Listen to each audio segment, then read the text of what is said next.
Okay, I'd like to call the June Board of Legislature meeting to order. And in doing so, the meeting is being held under extraordinary circumstances of public health emergency under the Governor's Executive Order 202.1, without permitting public in-person access to the meeting, authorizing the meeting to be held partially or completely with members, and appearing by remote conference call or similar service. Meeting is being live streamed via the web and recorded, including participation of the members appearing by remote link. And next, I will call on the clerk of the board for the Pledge of Allegiance. Just he will say it. So, Okay. You understand? Okay. I pledge allegiance to the flag of the United States of America and to the republic for which it stands, one nation, under God, indivisible, liberty and justice for all. Thank you.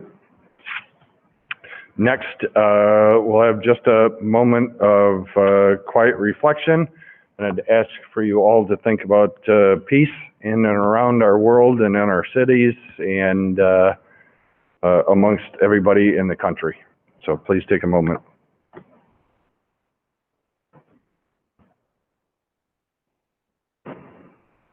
Thank you. Roll call of members, please. Legislator Nabawanik? Here. Ferris? Say here. Here. Thank you. Maxon? Here. Jarrow?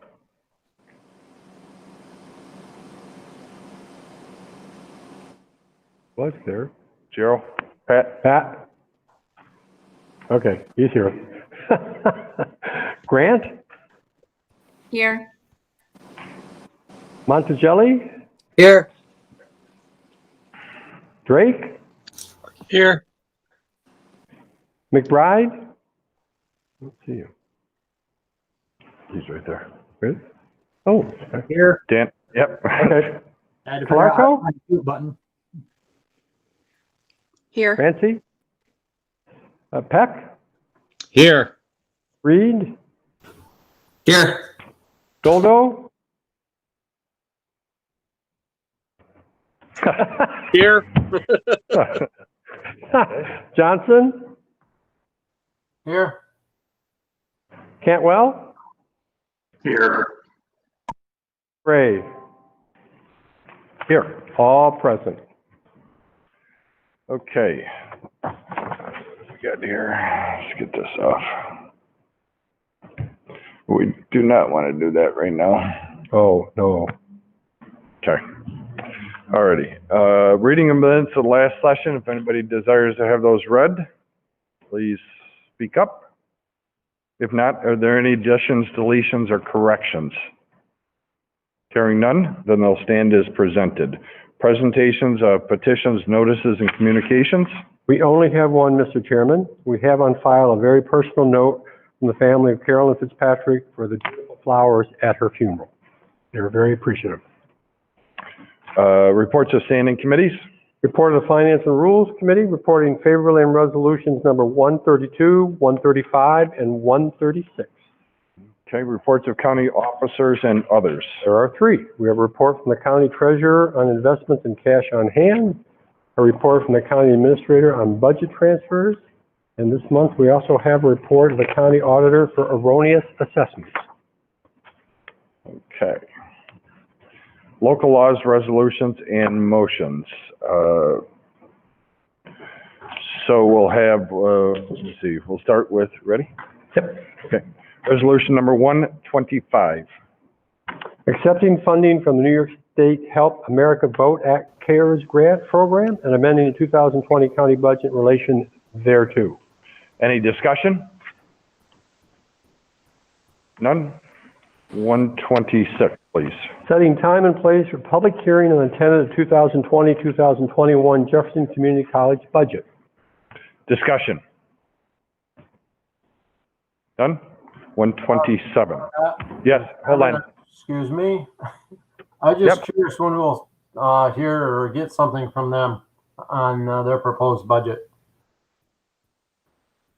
Probably in a couple of weeks, Bill. It's a good question. We literally just got information from them the other day, so we're going through that information and we'll pass it on. Very good. Further questions? 127, please. Accepting Coronavirus Aid, Relief, and Economic Securities Act funding for the Watertown International Airport and amending the 2020 county budget and capital plan. Discussion on 127? None? 128. Amending the 2020 county budget and capital plan to recognize 2019 revenue from the passenger facility charges at the Watertown International Airport. Discussion on 128? Hearing none. 129. Authorizing implementation and funding in the first instance 100% of the federal aid and state Marchicelli program aid eligible costs for transportation federal aid project and appropriating funds thereto. This is for Coolidge Roads and County Route 30. Discussion on 129? None? 130. Authorizing implementation and funding in the first instance 100% of the federal aid and state Marchicelli program aid eligible costs for a transportation federal aid project, appropriating funds therefore, and amending the 2020 county budget and capital plan. This is in regards to Brown Road over Fish Creek. Discussion? Hearing none. We'll move on to 131. Authorizing an agreement with Automon LLC. Discussion? None? 132. Accepting funding from the Families First Coronavirus Response Act and the Coronavirus Aid, Relief, and Economic Security Act, and amending the 2020 county budget in relation thereto. Discussion? None? Okay, 133. Authorizing agreements with the New York State Department of Education approved agencies for the provision of special education services for preschool children with disabilities. Discussion on 133? None. 134. Authorizing agreements and establishing rates for provisions of related services in connection with a program for preschool children with disabilities. Okay, may I have a motion and a second to amend the resolution number 134 per the memo and the information that we sent out. We will apply the rate when the governor's executive order modifying the school closures is changed or modified at some point. He's got an executive order out there regarding that. So that's when the teletherapy rate will take into effect. So may I have a I make a motion, I'll Scott. first- So I have Mr. Peck. Do I have a second? Second, Monticelli. Second, Monticelli. Discussion on the amendment. Hearing none. All in, do you want to do a roll call on the amendment? We got to do the. Sure. Okay, Roll call on, this is a vote on the amendment. Legislator Johnson, Yes. Nebewanik, Yes. Darrell, Ferris, Ferris says yes. Monticelli, Yes. Reed, Yes. Drake, Yes. Maxon, Yes. McBride, Yes. Dodo, Yes. Grant, Yes. Cantwell, Yes. Peck, Yes. Calarco, Yes. Gray. Yes. Motion carries. Okay. Discussion on the amended resolution number 134. I have some, Scott. Maxon. Yes, go ahead. I sent out a few emails that never got responded to requesting information about how the rates, how did we come up with $50? What are our neighbors expected to come in when this executive order runs its course? I think that the perception from the providers that I spoke with, and I spoke with a number of them, is that It came out of nowhere with no warning, and there was no explanation given other than, well, it seems to us that it should cost less. No discussion of what their actual costs are in terms of the amount they pay their providers, in terms of the amount they need to invest in their technology, green screens, computers, HIPAA compliance, things like that. So I suppose when this executive order for an emergency runs its course, I would like to see more thought given and more information given to those providers so that they are aware of what that the number wasn't pulled from the air, that there's a reason why we're coming up with $50 or whatever it turns into. Thanks. Okay. That is more of just a request, right? Correct? It's a little of both. I don't know where $50 came from. I don't know what our neighbors are thinking. When this runs its course, as we've discussed, I'd like to know that, particularly being on Health and Human Services, that there's some kind of thought behind the number before we change the number after the quote-unquote emergency is over. Yeah, we can adjust the rate at any point in time. We can adjust any of the rates, the on-site, the off-site, the teletherapy rate. There is a factor, as everybody's well aware, there's a factor in the off-site rate that has travel time included, and there's an average travel time, I believe, that they have, and there's also mileage reimbursement in the off-site rate, if I'm incorrectly, just somebody. So there's a mileage reimbursement. Again, it's an average. So they looked at those, and that's what they deducted in order to get to the teletherapy rate. So, but as far as making sure that there's documentation from the providers to support that, I don't think that has been drilled down that far. That would be, you probably want to do some sort of audit measure. You wouldn't want to have every provider sending all the documentation for everything, but you could maybe audit a couple of them to make sure that you've arrived at a teletherapy rate that is commensurate with what they have invested in that service. In terms of current rates for individual coverage within the hour, as you see with the document in front of you, it's $62 for up to 59 minutes. For St. Lawrence County right now, it's $69, and for Lewis County, it is $64 as a frame of reference. The rate that you're looking at is staying the same for the upcoming year, but in the current year that's about to end, we raised it, you may recall, by 5% to get it more in line with our neighboring communities. We also understand that Lewis County very shortly will be entertaining the same thought process, which is to develop a new scale, which would include the teletherapy.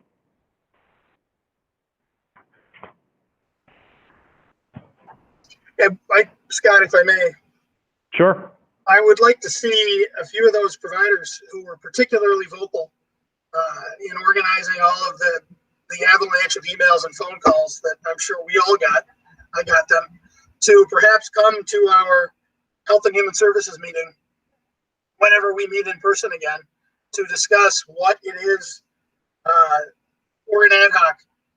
What does it take for them to provide these services through teletherapy? I mean, they don't need a computer to do it in their office. They don't need a computer to do it at home, but they do need, there's equipment they need. There are subscriptions they need. There's software that they require. So the costs are different. They're not necessarily lower or higher. They're just different. So I would like at least Health and Human Services to have an open discussion with a few of them about what it would take to properly compensate them for their investments. Yeah, we can discuss that going forward, whether it's a staff level discussion with the providers, and then they bring a report to the board, or whether it's a presentation. You won't solve anything at a committee meeting that I'm Government never does. Okay. Any further discussion? This is a good way to move on to any other discussion. And none on 134. Okay, 135. 135 is amending the 2020 county budget relative to the delivery system reform incentive payment program for community services department. Discussion? None. 136. Amending the 2020 county budget to allocate additional state aid for community services and mental health programs and authorizing amended agreements in relation thereto. Discussion? None. 137. Amending the resolution 227 of 2019 regarding agreement for provision of certain professional services to the medical examiner's office. Discussion on 137. None. Okay. We have additional resolutions 138, 139, and I'd like a motion and a second to waive the standing rules number 35, 41, and 60 to permit somebody I'll do it. to permit the introduction of the additional resolutions. Who was I to do it? Ferris. Ferris. That it would be a motion, Mr. Ferris. May I have a second? It is. Second, please. Second it, Drake. Thank you, Mr. Drake. Roll call on the waiving the rules. You're killing me with that. Legislator Cantwell, Yes. Reed, Yes. Johnson, Yes. Peck, Yes. Ferris, Yes. McBride, Yes. Drake, Yes. Gerald,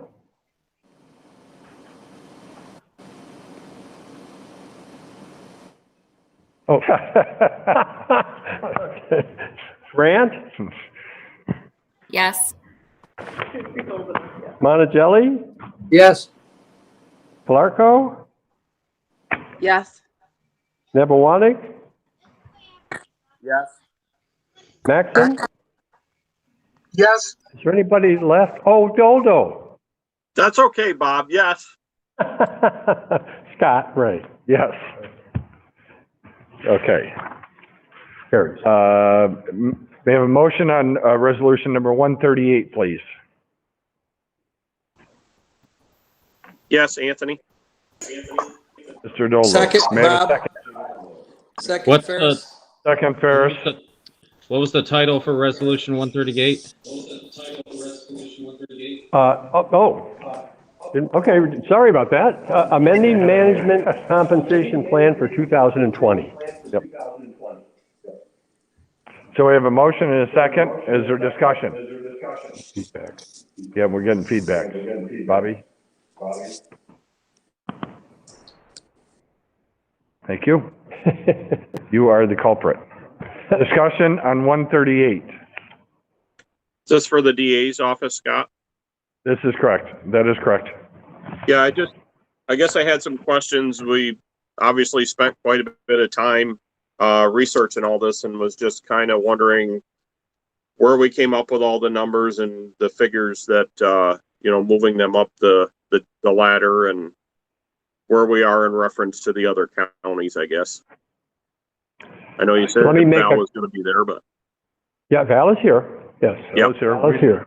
Just keep her in the closet until we're ready, and then we go bang on the door. So,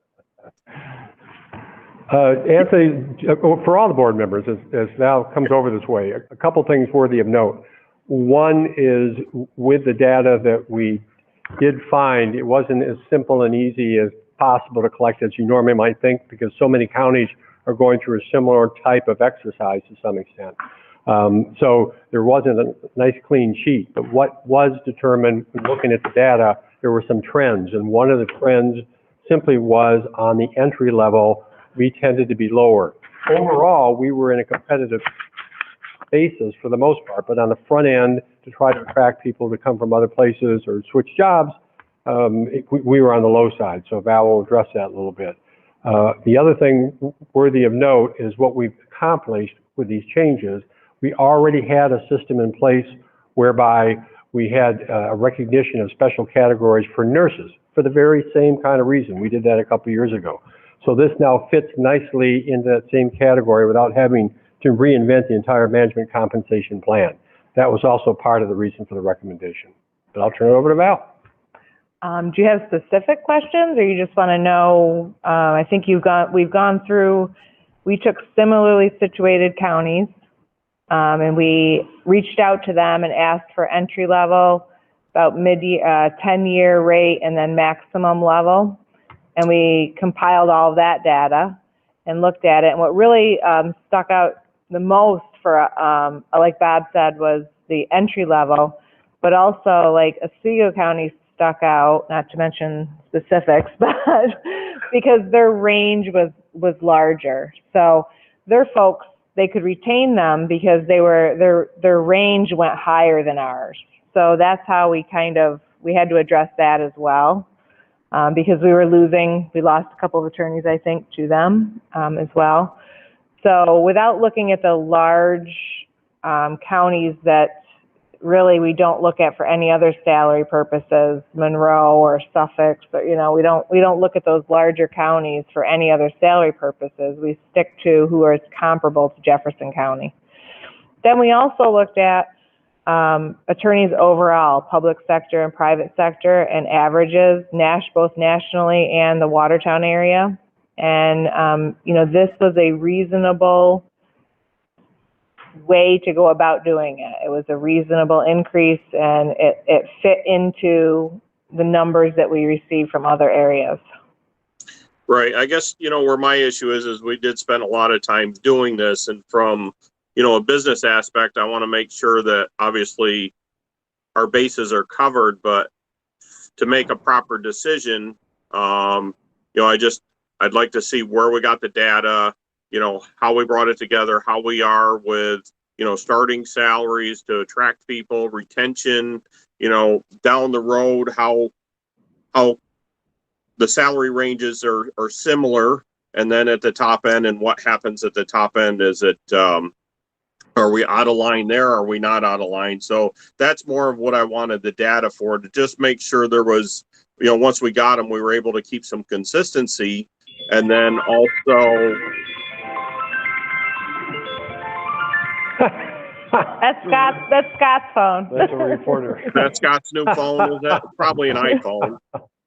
I just want to make sure we had some consistency along the way, so that we aren't 2 or 3, 4 or 5 years down the road back in the same boat all over again. And without some data in front of me, I really don't know what you did, or, if somebody has a question, how did you come up with these numbers? I don't have an answer because we didn't have a chance to discuss it in committee.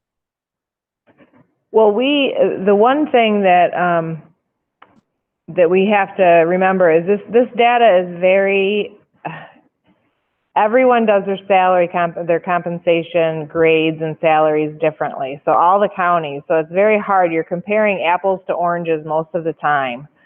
And when you look at Jefferson County, when you get out a few years, we are the highest on longevities of any county. So if we're comparable moving through their whole career, we will definitely be comparable on the higher end, because we will be above them when it comes to longevities, as they're awarded at 10, 15, 20, and 25 years of service. It's the problem is the retention and keeping them to that 10-year mark, getting them to that 10-year mark before we lose them. So, but it is, Anthony, I don't have a quick and easy, and the data is apples to oranges in some cases. I mean, it is what it is, but this was the best, the best analysis that we could make moving forward, to be in we feel, a good position to be able to recruit and retain moving forward. Yeah, I'm not looking for, salaries from 30 different counties. I just, a couple of them similar to ours, and see where we were at, so that I can understand everything. So when we do get an email or a question posed to us, hopefully not, that we can explain, how this came about. And, I was happy with the results. I just can't say to them, geez, I really don't know. Val came up with this. I don't want to get blindsided. That's all I'm saying. And, just a little bit of information. We got a couple from Oswego, we got a couple from, another county, in this geographical area. We're now in range where we weren't, more so in the low end than the high end. And, just to understand it all, that's all. I just don't want to get caught off guard again. My plan is to actually sit with each person to go over that, each attorney that's going to be part of this, to go over how the adjustment was made. And so if they have questions, hopefully I can answer those questions for them. But, don't know. No, I get it. I just, we're obviously doing a good thing for them here, but just understanding how we came up with that decision is, helpful to us before we okay everything, and not look back and say, did we miss something? That's all. So I'm good with what you've done. I just trying to understand it, make sure that, can't make everybody happy, but as long as we're more in range with the attorneys and, then we've got a leg to stand on. That's all. That's absolutely correct. And again, there are 31 attorneys plus the DA. So everybody will be receiving an adjustment. And on the front end, for the people we're going to attempt to attract to fill vacant slots right now, that adjustment is in the neighborhood of about $10,000 from where it was yesterday to tomorrow. We're not paying $10,000 in cash at the moment, but that's the change to get us in a much more competitive position. So I think we will be somewhat successful. Okay. Thank you. I have a question.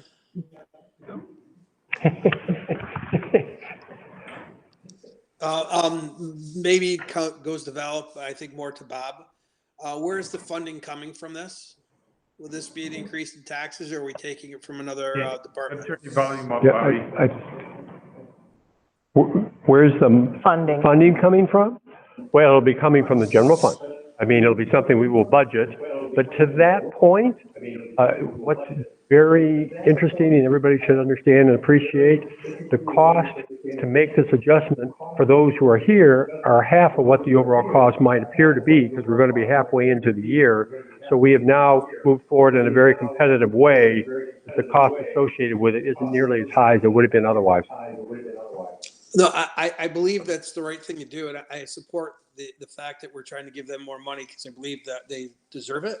I just I had heard the rumor it was going to come from general services through programs that we had at general services, and I wouldn't support it if it was coming from general services. That's all. So you're saying it's coming from the general fund, and I'm fine with it. Oh yeah, yeah. Mm-hmm. Thank you. You're welcome. Any other questions? Yeah, Dan, I had one question. I know when Christina visited, she said, that they were working so much to the point they couldn't even take vacation. Is this going to be able to attract more people to help her out? I mean, we're giving them more money, but we're not reducing their workload any. That's what the hope is. The hope is that like Bob mentioned, that on the front end, the $10,000 increase on the front salary will help to retract. Retract. Recruit and retain. Sorry, recruit and retain attorneys better. I was. Yeah. I know. And that's. We're much more in line with where we're ahead of, just to mention a few, we're ahead of we would be quite a bit ahead of St. Lawrence County, ahead of Lewis, who isn't really comparable. And we are in line with Oswego County. So the hope is to be able to, the neighboring counties, we're actually going to be ahead of Onondaga County because their salaries on their attorneys are not that high.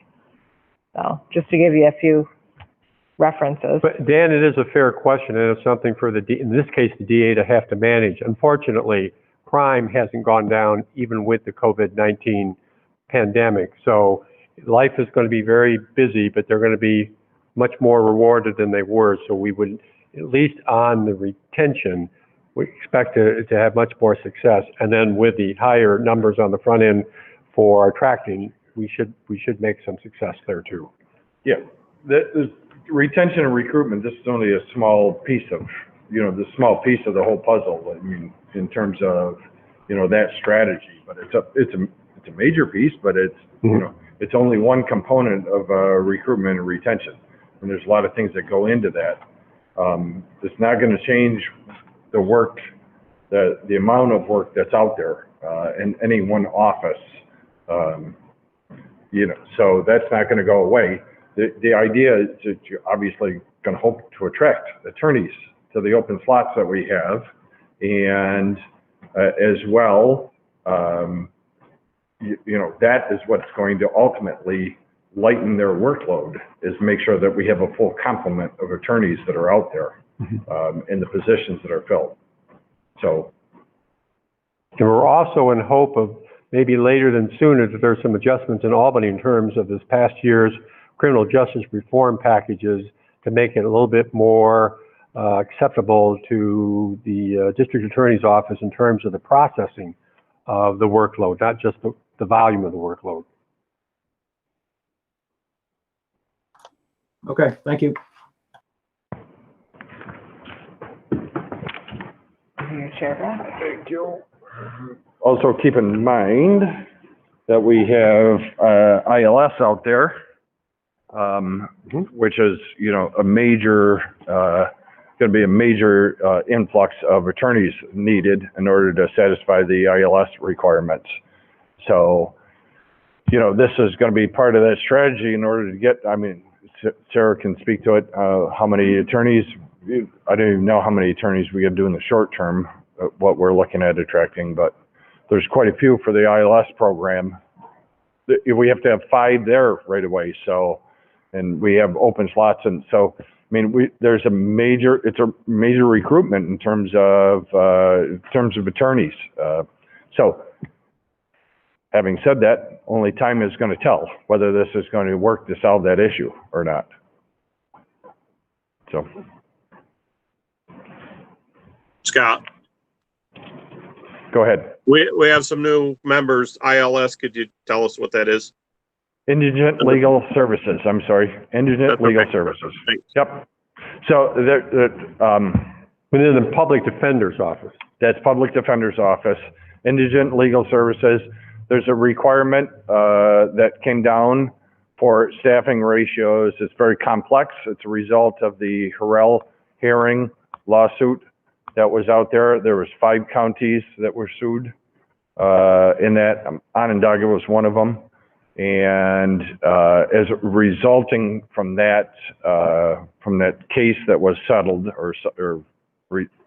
settled. Yeah. Yep. So there's a whole set of requirements that come down for indigent defense, and one is staffing to case ratios. So our projections early on, and I think they're doing another modeling. They've done one modeling for our caseload and our current staffing, and they're going to be doing a second modeling. They're anticipated to be doing a second modeling, and the numbers somewhere around, I think the early onset was 18, I think. Overall, at least that. It's not only attorneys, it's case. Well, there was support staff in there and everything. There was, 30, right? Get us to 30 total, right? So that office is going to go through a tremendous amount of change, as is the whole legal system in terms of the whole criminal justice system. Let me say that. And just the question I'm sure Bobby's thinking of asking is, where's that money coming from? That is state mandated programming, but in this case, it has been tucked aside in the state budget to be paid out over, well, it's on a 5-year program basis. What happens in year 6, it's a whole other question, right. But it's funding that is coming from the state of New York. Right. There's been funding committed for 5 years out, projection of 5 years out, that they have, set aside in anticipation to fund this. So those salaries are reimbursed. But keep in mind, when you hire on the when you hire on the public defender side, it's usually, there's some sort of requirement on the prosecuting side. So not to the same extent, but there is a certain requirement there. So any other discussion? 138? None? Okay. Did we do, okay. Yep. 139, if you'd read it. 139 is memorial for Carolyn D. Fitzpatrick. May I have a motion, please? I'll make it. Mr. Reed, may I have a second, please? Second. Mr. Nabawanic. Okay. Discussion on resolution. Is there any discussion on resolution 139? Anybody? None. Just, obviously, everybody knows, it was a colleague of ours, for the public's benefit, if anybody's watching, it was a colleague of ours that we lost during her term in office. So we not only lost a colleague, but we lost a very dear friend. So, and this is one way of ourselves paying tribute to her. So, okay.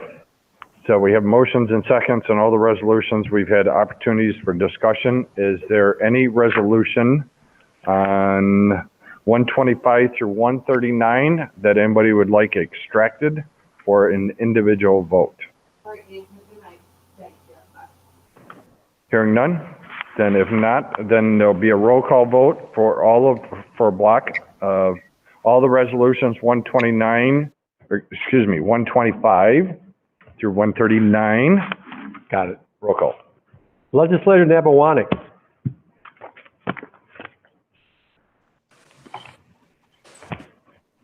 Jim. Yes, sorry. Monticelli. Yes. Bildo.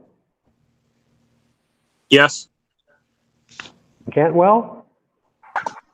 Yes. McBride. Yes. Ferris. Yes. Peck. Yes. Reed. Yes. Gerald. Is he waving? Gerald? Waving, yep. Gotcha. Maxon. Yes. Arco. Yes. Grant. Yes. Drake. Yes. Johnson. Yes. Gray. Yes. Motion's carried. Okay, that is it for local laws, resolution, and motions. Before I ask for any general discussion, I'll just make some quick observations. This is the first time in a meeting or two that we've seen Mr. Maxon. So nice to see you, Mr. Maxon, on the screen. You've been absent from the screen. And Mr. McBride, I see you're out of the cellar. That's a good move. You're progressing. I'm moving on up in the world. There you go. Mr. Monticelli, we've already noted your haircut, your visit to the stylist. So is there any other business to come before the board? Any other discussion? Yes, Scott. Yes, Mr. Scott? Ferris. Yes, Mr. Ferris? Yes, sir. Thank you, Chairman. In earlier text messages back and forth, I related to you and other members of the board that I was talking. Okay, go ahead. Can you hear me now? Oh, yeah. I hear you, yes. Okay. Well, you probably don't want to, but anyways, I had talked to different members of the board, not everyone, and we'd really like to see possibly you making a weekly or bi-weekly statement representing the county to help the people in the county understand that we're working with them, because I've had numerous conversations telling them that we're not sitting by idly. We are constantly, actively trying to get out of this. So I think that would be nice if they would hear from you. Okay. Mr. Chairman, I'd like to add a little, if I can. Yeah. I'm sorry, go ahead. It's Legislator Cantwell. Yep. Yeah, I concur with Bobby and just like to add that one, you're doing a phenomenal job. We all see that, but it's hard for the public to see all of the stuff, all the moving parts that you do on a 24/7 basis, as chairman and as it appears to be de facto lead for our region. The first couple of phases were businesses that had employees, but fewer employees than probably obviously phase 3 and 4, correct? I mean, you're talking into phase 4 is outside events and restaurants in phase 3. So I would concur with Legislator Ferris that it would be nice if you would consider some sort of a public address. I know that you're on the radio and you're doing things like that, but and the format, I guess you can figure that out, or we can talk about it later. But I'd like to see that as well. Okay. Any idea what you'd like me to? Any idea what people want to hear that you're hearing that I'm not saying, or what? No, you're saying everything that you know, and you're relaying the stuff that you know. I just think that maybe we can come up with another vehicle to use to possibly do that. You look at what the governor's doing. Gosh, he's on at noon. I'm not looking for you to go on every day at noon, but if you did it once a week, you could probably run for There's governor. anybody else. I'll hate to tell you, there's anybody else looking for me to be on at noon. So, okay. I mean, I've been through this before with some of you that, I talked early on to the media. Bobby, mute, please. I'm getting feedback. Thank you. So I talked early on to the media. They, frankly, it requires their interest. If you're referring to a press conference, it requires their interest. They have expressed none to this point, and we've been back and forth with them. And they said, if we need you, we'll call you, or if you need us, you call us. And we do. We communicate with them. Matter of fact, there was a reporter right there. We communicate with them all the time. We're accessible. We've told them we'd be accessible. If you have another idea, I don't think they'll cover a press conference. I don't think I have enough to say in a press conference. So, but is that what you're thinking? Mr. Gray? Speaking. Okay. Basically, last week when we had our kind of blow up on Thursday, and no one understands how hard you worked on behalf of the county. And a lot of people that I was fielding phone calls from were angry people because there is no guidance, and they see the governor on TV basically not being in touch with the North Country like you are or we are. And the issue that I'm trying to address is not the fact that you're probably the hardest, you and Bob are probably the hardest two working people in the county at this particular time. It's that the people see a disconnection between our county and Albany. And there's a feeling that we as a board are not doing enough. And the number of times that I've had conversations, including going on the mayor's show, to try to tell people that you are working on their behalf. You are advocating for the North Country and our constituents, and we are active with that. I really believe that even if you came on for a short period of time once a week, or just letting people know that we're on track, everything that you've done has been spot on and unbelievably appreciated by us as a board. And I've fielded quite a few phone calls from local businessmen actually saying what a wonderful job that you're doing and leading, and they'd like to see you out there more. That's all I'm referring to, Scott. Okay. Okay. Scott, I mean, I don't know what or means, but I'll chime in for a second. yeah, go ahead. I think being on any show that will have you've been on, I think every news report you've been on, every newspaper report you've been on, I don't know if it would be worth having a press conference. I don't think that the one in Onondaga plays well every day.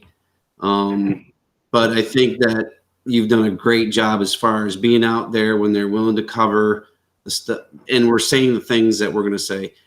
For my area, you've been available. You've been sending out the things to the towns and villages. I don't know if you do a press conference and no one comes. I don't know what that will do, but I think anytime you have something to say, it's been covered. So that's my 2 cents. Okay, thank you. Scott, it's Anthony. Yeah, go ahead, Mr. Doldo. I just think sometimes people would rather hear you speak than the governor, to be honest with you. It's getting a little old, but, I mean, is there a possibility like, phase 3 will be coming next? You could give people, not so much a specific day, but, what's next for the third phase and what to expect and just stuff like that, for the next phase. Yep. So people can just kind of get an idea, because everybody keeps asking, when's the third phase coming? Who's all going to be involved with it? I know it's always a moving target, but I know the hairdressers are very appreciative. What's that? It wasn't intended to be a moving target, and right. I'll just cut in and then you can continue, yep. But it wasn't intended to be a moving target. It was, and I did get out there and say when we're going to open, and that's why I was so angry last week, is that because, we were told we had been asking for better part of than a week for the process of moving from phase 1 to phase 2. I got to remember phase 1 to phase 2, what the process was. And we had specifically asked, we were trying to pin them down. Does it require an executive order? Exactly identify what the process is. And we received word. We asked for the last time a week ago, Tuesday. We received word at 2:00 on Wednesday in our phone call that it was a natural progression. As everybody's probably heard me say by now, is a natural progression. 12:01, Friday a.m., you'll be automatically into phase 2. So we went right out and told people so they would anticipate. And promptly turned around and we, issued a statement to the media. They came and we told. And that we got the rug pulled out from underneath us. In hindsight, if you look at the data on forward.ny.gov, it is quite different now. But my whole point was they should have seen that coming, and they should have known that there was a potential for a holdup and not tell us it was going to be a natural progression. They told us, and then 29 hours later, canceled the following day's call at 2:00. 29 hours later, they canceled it the following day, 24 hours later. They moved it to 7, so it made it a total of 29 hours. And then they appear through the 7:00 call to have ripped everything, the whole process, just shredded it. And, frankly, it did not go well. It was an ugly call.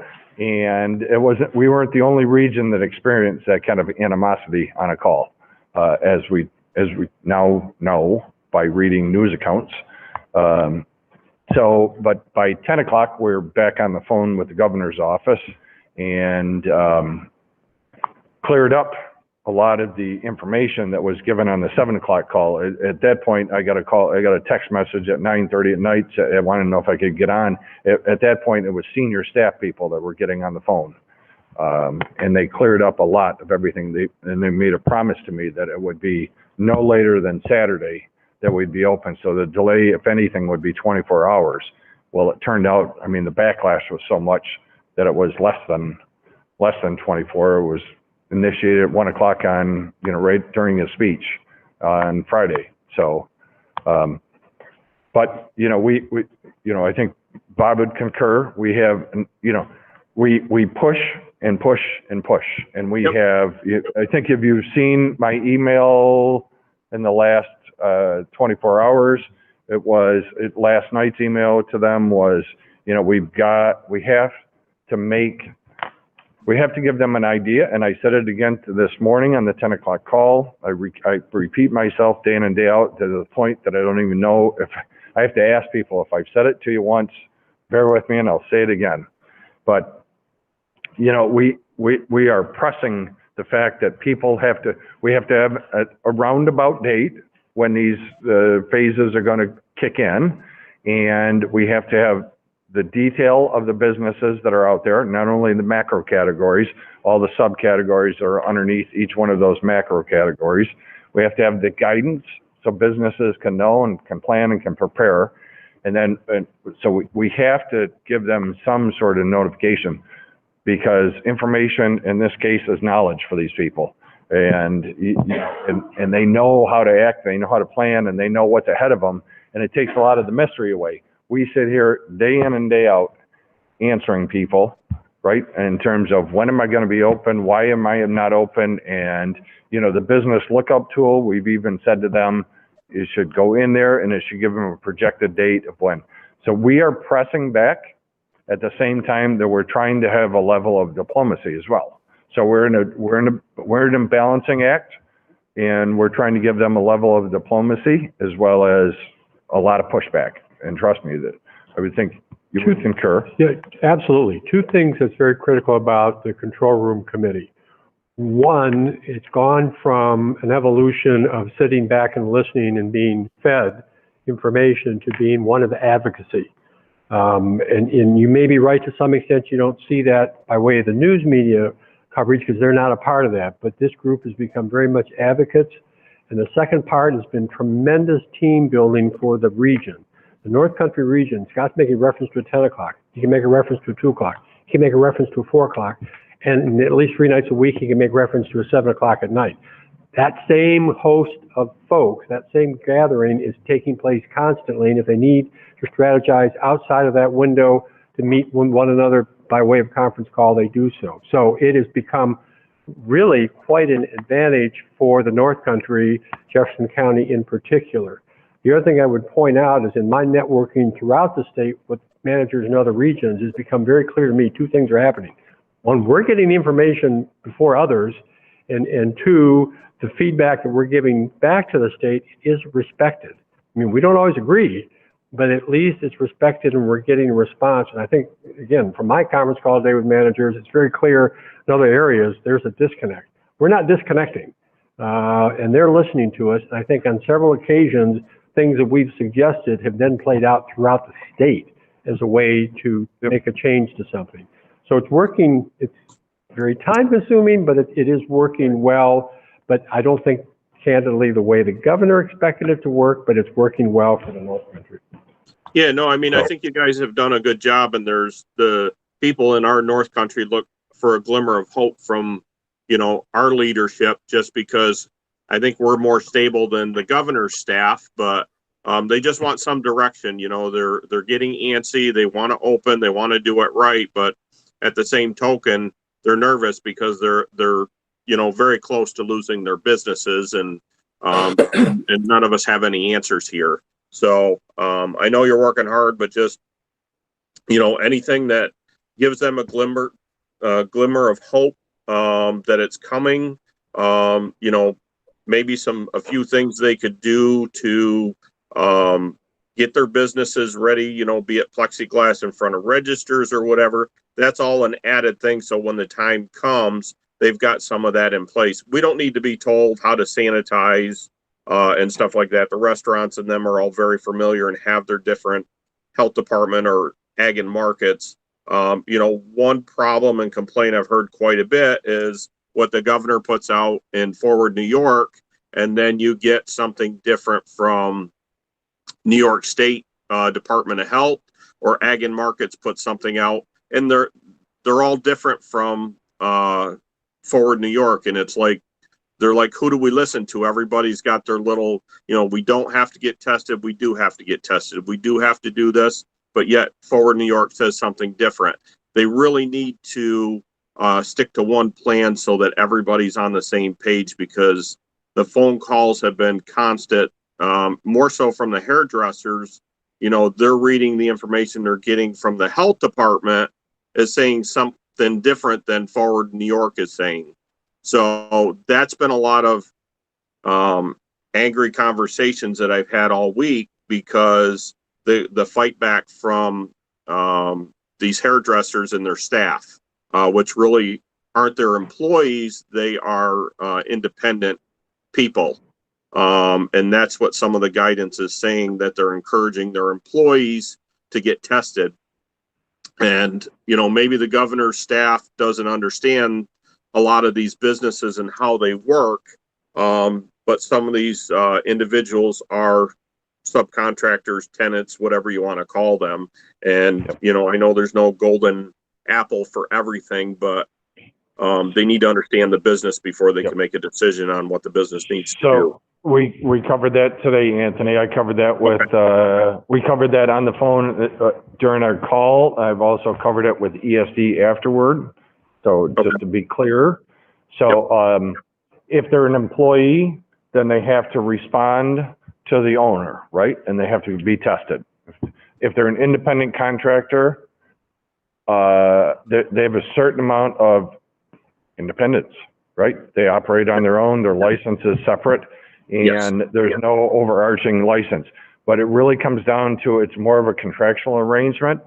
It's more of a legal arrangement in terms of what their contract reads in terms of booth rental, in terms of booth space. So it really is, there's no clear-cut answer in that regard, independent contractors, because it matters on how their contract is struck with the owner of the salon. Yeah, I mean, that determines whether there's some responsibility there or not. Yeah, I mean, the biggest complaint is they don't technically work for them; they just rent the space. But at the same token, right? The same token, the one concern was the person that owned the shop. Apparently, the other hairdressers that are there also have their license number on the other hairdresser's license. So the owner wants to know, if this person doesn't comply with the testing, is she going to get fined too? That's where the big hang up is. No, with the caveat, it depends on what their contract is. The answer came back today, and very clear on that. No, they're only responsible if they're employees. If they're independent contractors, then absent of anything in their contractual arrangement for space, they have no responsibility over them. That's the word that came back from ESD today. Tomorrow may be different. That's as of right now, that's the word. Yeah, so. I mean, she doesn't want to lose her license because one of her girls are refusing to get tested. That's more her concern. Yep, sure. Yep. So we addressed that. You mentioned it, and we took it up. We took it up the ladder today. Yeah. So okay. No, we do have. Just so everybody knows, we have each region has a cabinet level or some person of that nature on as really the kind of point person to the administration. Western New York is Lieutenant Governor. The Finger Lakes region is the former Lieutenant Governor. Basil Sagos, the DEC Commissioner, is one of them. Ours is Eric Kulised. He's the Parks Commissioner. He will be here on Thursday. Yes, he will be here Thursday. We'll have a chance to sit down with him. Actually, we're going to do the 2 o'clock call. He's going to do it with us right from here. So he will be here. We'll have governor's staff here. We will have social distance, of course. Yes, of course. And yeah, it's under 10 people. Yeah, an ESD representative will be here as well. So we have a good relationship with them. It's a difficult process, but the fact is we're making process. We're still doing. This is still a virus that nobody knows how to deal with, and nobody has all the information on. So obviously, you've seen conflicting reports, and it's changing as we go forward. The CDC changes stuff. It's work in progress. And if you talk to people that we talk to, and they say it's another 12 to 18 months before there's any sort of vaccine that's going to come out. So we got to get this right. Failure is not an option, so we have to get this right going forward. And that's why you're seeing the slower process in terms of opening the economy and making sure that if there's information that warrants it, that it's slowed down. But we learned this, we watched the metrics, and they've done a deeper dive into the metrics.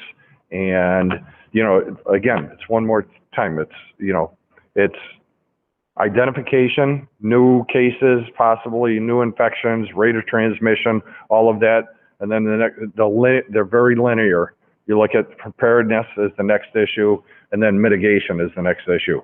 So as the situation loosens up and people start to become more mobile, all of that they're being watched at the same time to make sure that there's success with people moving out there, and there's success in terms of suppression of the numbers on the infection. And that doesn't get away from us, because the last thing that we want to do is get out there and open this thing up, and then all of a sudden we have an uptick that we can't control, and then we have to turn around and do it all over again. Nobody wants that. So that's not an option. We're going forward.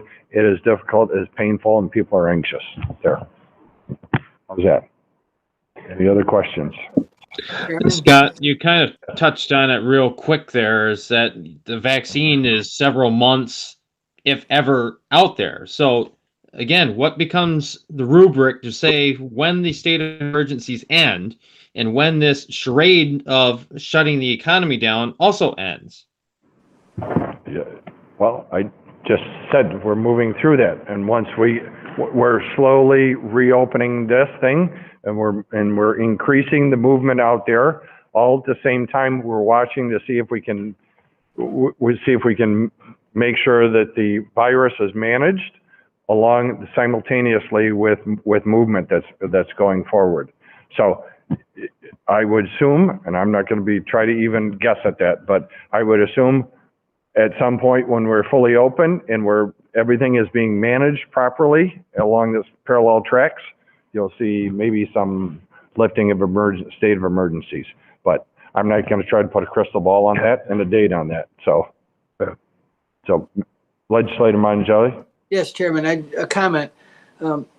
First off, I applaud your diplomacy. My experience in working with state agencies has always been we're so unimportant that if you get to talk to them, you're doing well.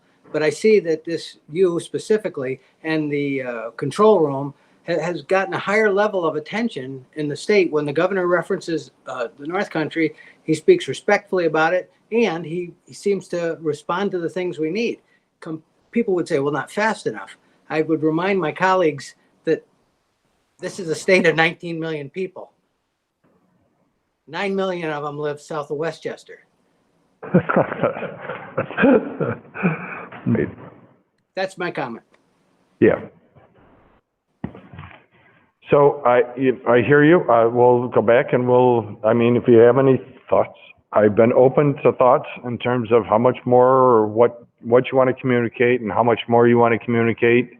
I would tell you, and I will read into your remarks a little bit, Mr. Ferris, that I think what people are looking for is for us to say we're open. Okay, we're fully open. And frankly, it is not anything that is recommended at all. I don't want to say that we're fully open. That was never my intention. You're right. You don't, because there's people out there. It's independent. There's people out there with licenses, certificates, or permits for operating purposes, and there's also an attorney's general office right across there that still has an enforcement mechanism. So we don't want to imply anything to anybody that they turn around and say, well, the county said it was okay, and therefore there's some responsibility or liability with the county. So we will avoid statements like that. So absent of that, I'm happy to say I'm happy to share what I know. How's that sound? And not so much, I'm not going to predict anything. I'm going to tell you what it is, a moment in time, because that's basically what it comes down to right now. Anything else? Thank you, Mr. Did I- Chairman.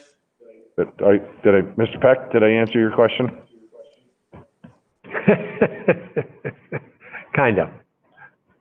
Yes. Well, I know, because you want a hard date, and you're not gonna get it.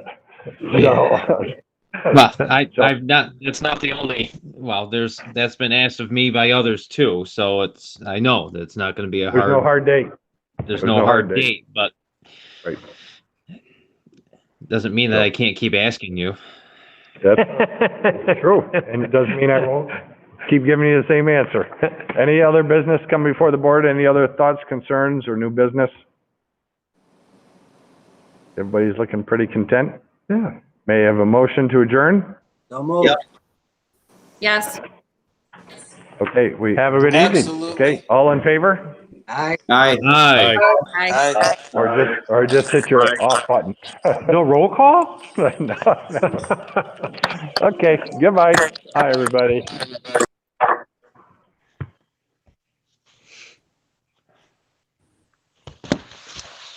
Anthony,